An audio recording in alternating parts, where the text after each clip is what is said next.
As cities grow, the area of impervious surfaces they cover grows. In cities across the U.S., roads, rooftops, parking lots, sidewalks and driveways increased by an average of 326,000 hectares per year between 2012 and 2017. When it rains, stormwater gathers on these surfaces or flows into gutters, storm drains and sewer systems. However, extreme precipitation events can overwhelm a city's capacity to transport stormwater, resulting in urban floods. The introduction of green infrastructures, GI, such as bioswales with permeable surfaces, has provided municipalities with a new tool to manage flood risk associated with rainfall.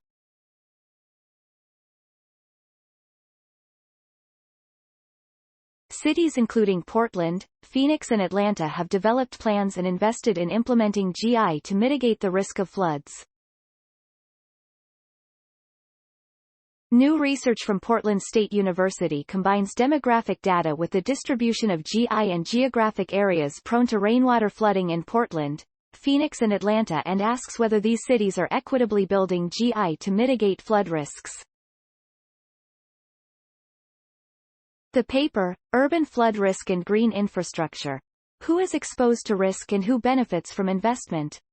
A case study of 3 U.S. cities, appears in Landscape and Urban Planning.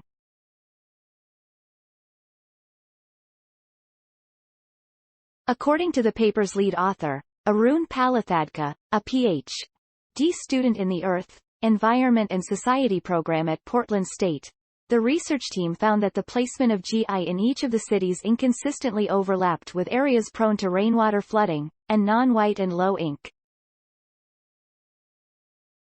Portland and Phoenix have increased investments in GI in neighborhoods with higher populations of non-white and low-income residents, marking a transition to more equitable flood risk management.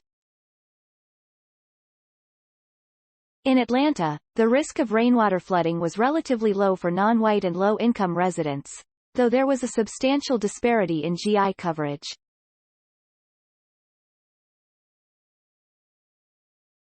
Flooding is the costliest natural hazard, Palathadka said. But when we talk about flooding, the focus is often on the floodplain, on rivers. But with climate change, we're expecting an increase in flooding associated with rainfall events.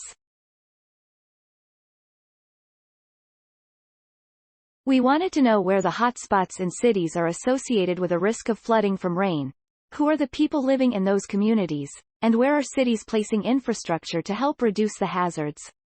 In addition to the spatial, temporal and demographic analysis, the research team Cities can use the tool to help guide investments in GI to neighborhoods most at risk of flooding from rainfall events.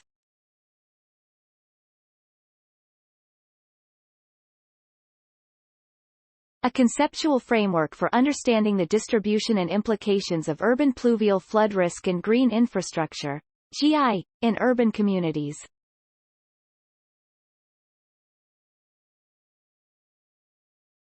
Make a difference.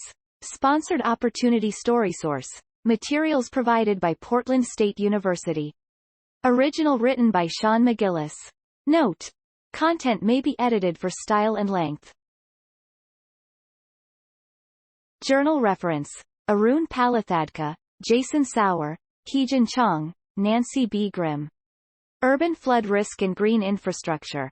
Who is exposed to risk and who benefits from investment?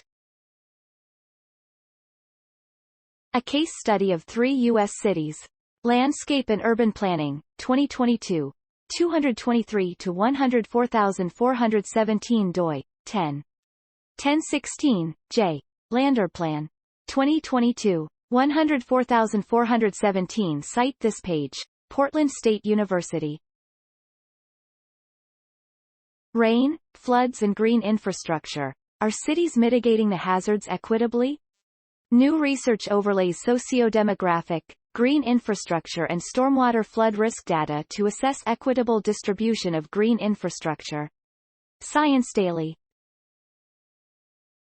Retrieved April 15, 2022 from ift.tt/tvrx1dl Portland State University.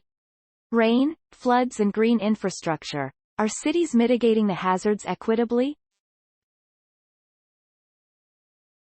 https://ift.tt/tvrx1dl. Accessed April 15, 2022. Thanks for watching. Please subscribe my channel for more videos.